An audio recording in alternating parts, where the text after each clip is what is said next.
During dinner at a restaurant, my mother-in-law made a deeply hurtful remark, suggesting that I didn't belong simply because I wasn't related by blood.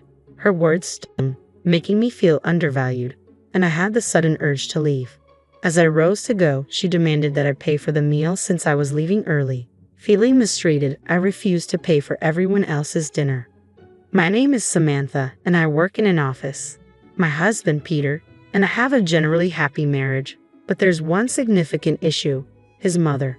She constantly criticizes me and interferes in our lives. Although I've shared my concerns with Peter, he doesn't see it as a problem, believing her actions are just signs of affection. Over time, her intrusions worsened. She had a key to our home, given to her by Peter, and would let herself in uninvited, critiquing everything from my housekeeping to spreading unfounded rumors about me to our neighbors. I begged Peter to consider moving, but he was too preoccupied with work to address the situation. Then came a turning point. Peter received a significant promotion and a raise after completing a major project. I saw this as a chance for a fresh start and suggested we think about starting a family now that we were financially stable. I hoped this would make him realize the negative impact his mother was having on our lives and see the need for change. However, Peter had a different perspective. He believed that if we were going to start a family, we should live in a more child-friendly town with good daycare options and parks, unlike our current neighborhood. After some discussion, Peter finally agreed to move, and I was thrilled. But my joy was short-lived. The very next day, my mother-in-law showed up unannounced, as usual. I braced myself for her typical criticisms, but she was surprisingly pleasant. She came to celebrate Peter's recent success and invited us to dinner at a fancy restaurant known for its exceptional food and service. "It's posh, and everyone raves about it," she said, inviting me to join her. "That sounds nice," I replied, keeping my tone polite despite my lingering frustration with her. "Clear your schedule. I really want you to come," she insisted, ignoring my attempts to decline. "Don't say no. We want you there," she added firmly, leaving me no choice. After she left, smirking, I felt something was off. She had excluded me from events before, but now she was adamant about including me. Later, I discussed it with Peter, who revealed that his mother had already arranged for us all to attend together, specifically choosing this restaurant to celebrate as a family. This sudden shift in her behavior left me conflicted. Peter was excited about the dinner. "Don't you feel the same, Samantha?" he asked. But I couldn't share his enthusiasm. "Sorry, but I'm not excited. I'm worried about how much it's going to cost at such an expensive restaurant," I admitted, my unease growing with each passing moment. "I don't want to go. Just tell them I have something urgent and enjoy yourself," I told Peter, feeling a growing sense of unease about the dinner. "Why are you being so negative?" he asked, clearly frustrated. "It's not just us. My brothers and their wives are coming too. It would look bad if you weren't there with the whole family." I could see how excited he was about dining at such a fancy venue for the first time, but I felt trapped. My reluctance was brushed aside, and it seemed like my husband was more aligned with his mother's perspective than mine. Feeling unsupported and desperate, I took a drastic step. I ordered a voice recorder online, suspecting that the harassment from my mother-in-law wouldn't end at this celebration. I planned to discreetly record her behavior, hoping it would finally make Peter understand what I had been enduring. If he continued to dismiss my concerns, I even considered divorce. Oddly, preparing for that possibility brought me a slight sense of relief. As the day of the dinner approached, I felt somber and filled with apprehension. I hardly knew Peter's brothers, having only met them briefly at our wedding, and my interactions with their wives were limited to basic pleasantries. When we arrived at the restaurant, we were escorted to a private room. Inside, my mother-in-law, Peter's brothers, and their wives were already seated. Peter glanced around, perplexed. "Did the waiter get the seating wrong?" he asked, noticing there was no seat for me. "I'll go ask. Everyone please start without me." He stepped out of the room to speak with the staff. As soon as he was gone, my mother-in-law stood up, her expression cold and stern. "There's no seat for you," she said, her tone biting. "Why would I invite a stranger who just married my son to a family celebration?" Her words stung, but before I could respond, she continued. "You have a choice. Prove you really want to be part of this family, or leave and never come back. Decide now." I didn't hesitate. "I'm leaving," I said firmly, rising from the table without a second glance. "I'm leaving," I stated firmly, without a moment's hesitation. My mother-in-law looked startled, as if she had expected me to beg for her acceptance instead. Listen to me carefully, she continued, undeterred by my response. If you pay the entire bill for everyone here, I'll acknowledge you as Peter's wife. I understand you must feel frustrated being treated like an outsider. So pay up and become part of the family. I already told you, I'm leaving. Why should I cover the expenses for someone else's family gathering? I retorted, turning to go. She slammed her hand on the table and raised her voice. Can't you see I'm offering you a chance to be part of the family? Are you really okay with remaining a stranger? Pay up. No, I replied calmly. I'm perfectly fine being seen as a stranger. And since I'm not family, I won't be paying for your meal. Goodbye, mother-in-law. With finality, I turned and walked out of the room. She tried to follow, but by the time she reached the doorway, I was already gone, leaving the confrontation and the oppressive dinner behind me. By the time I reached the exit of the restaurant, I was determined to go straight home and send Peter an email explaining the entire ordeal. To my surprise, he arrived home just 15 minutes after I did. He explained that the waiter had confirmed there was no mistake with the reservation. My mother-in-law had deliberately caused the scene. It turned out that my decision to stand up for myself had a ripple effect. The wives of Peter's brothers had witnessed the incident, and their perspective on the family dynamics shifted dramatically. The wives who had silently endured similar mistreatment from my mother-in-law found strength in my actions. Emboldened by my stand, they too decided to leave the restaurant, making a decisive statement of solidarity. Their husbands, the eldest and third sons, quickly followed them out.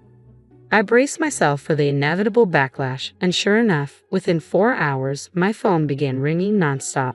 It became so incessant that I eventually blocked her number, but one call slipped through from an unknown number. Hello, sorry for calling so late. Is this Samantha's mobile phone? The man on the line introduced himself as a police officer from a nearby station. He explained that after everyone had left the restaurant, my mother-in-law had stayed behind, trying to continue eating. Shockingly, she attempted to charge the bill to me. However, the restaurant staff, already displeased with her earlier behavior, denied her request. They believed I had no intention of returning to settle the bill, especially after leaving upset. Finding herself in a bind, my mother-in-law was advised to pay by card. But she had neither a card nor enough cash to cover the expenses for everyone's meals. Desperate, she tried to reach out to other family members for help, but none responded to her calls. Frustrated and enraged, her anger escalated, and she began breaking expensive vases and flower pots inside the restaurant. The disruption prompted the staff to call the police. When the officers arrived, they managed to calm her somewhat, but she remained defiant, refusing to take responsibility for the chaos she had caused. With the restaurant yet to be compensated, the staff requested the police to escort her home.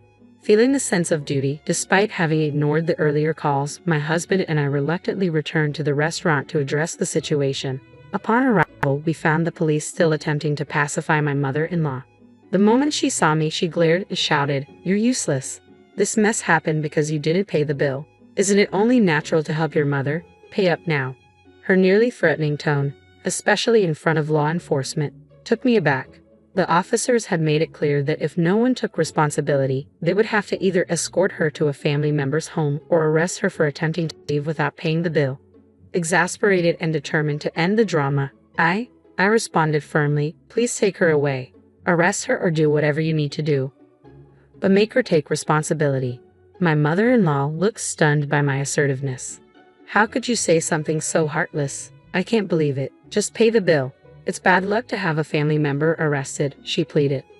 But my resolve was unshaken. "I don't care. I'm not family, and I don't want to be associated with someone who's acting irrationally and causing a disturbance," I replied. With that, I turned to leave the restaurant, determined to let the police handle the situation. All I wanted was to distance myself from the chaos and ensure my mother-in-law faced the consequences of her actions.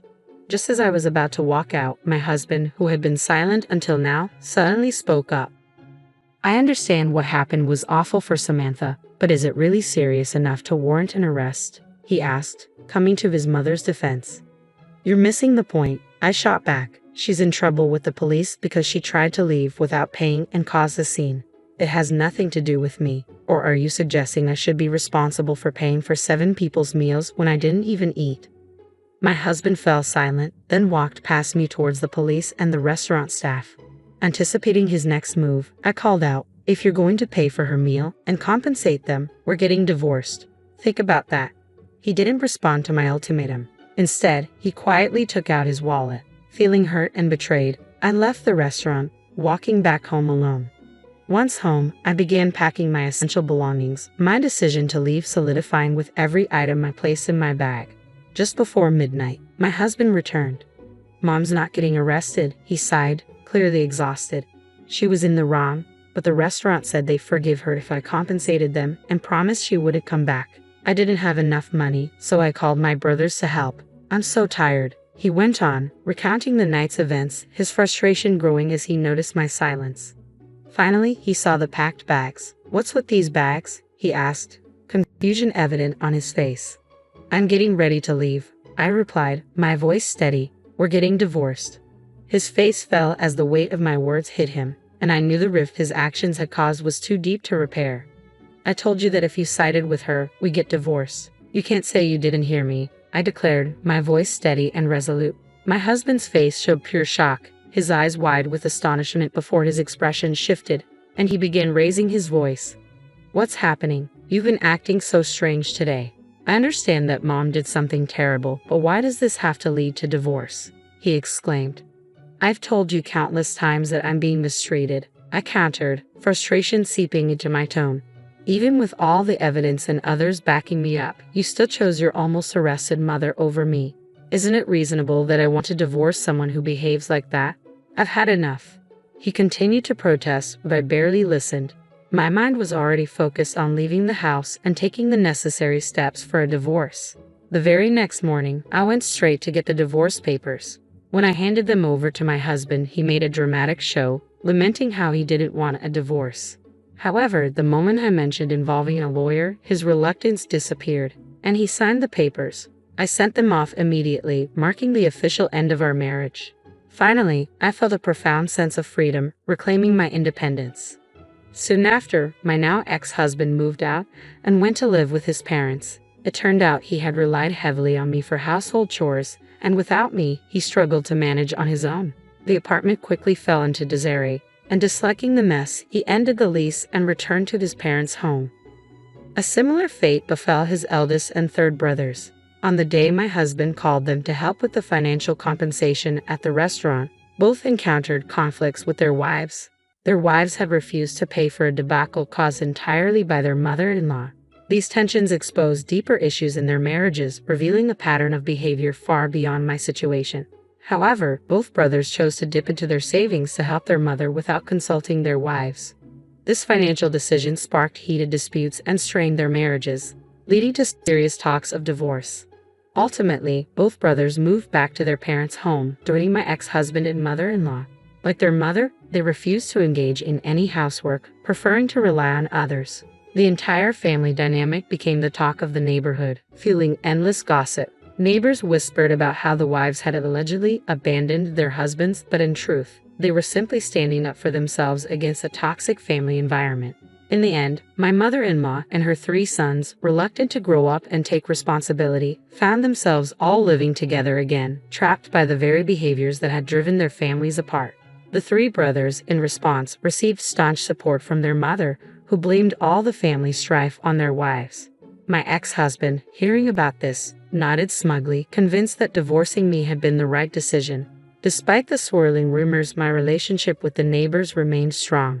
They knew all too well about my mother-in-law's difficult personality and kept a respectful distance from her, occasionally sharing quiet laughs about her antics.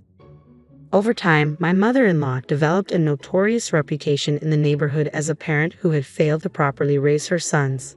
My ex-husbands were labeled as mama's boys, criticized for siding with their mother instead of supporting their wives. Despite their attempts to reach out to me, I took decisive steps to start anew. I changed all my contact details and moved to a new house, ensuring they couldn't find me, securing my peace and beginning a fresh chapter far from the turmoil of the past. Since cutting ties with my mother-in-law and her side of the family, my life has transformed remarkably for the better. The relief of no longer having to deal with the constant stress and drama she caused is immense. Even more, the opportunity to form new friendships has greatly enriched my life. During the turbulent time of my divorce, I found unexpected camaraderie with the ex-wives of my former husband's brothers. Our shared experiences with my mother-in-law brought us together, and we've since grown close.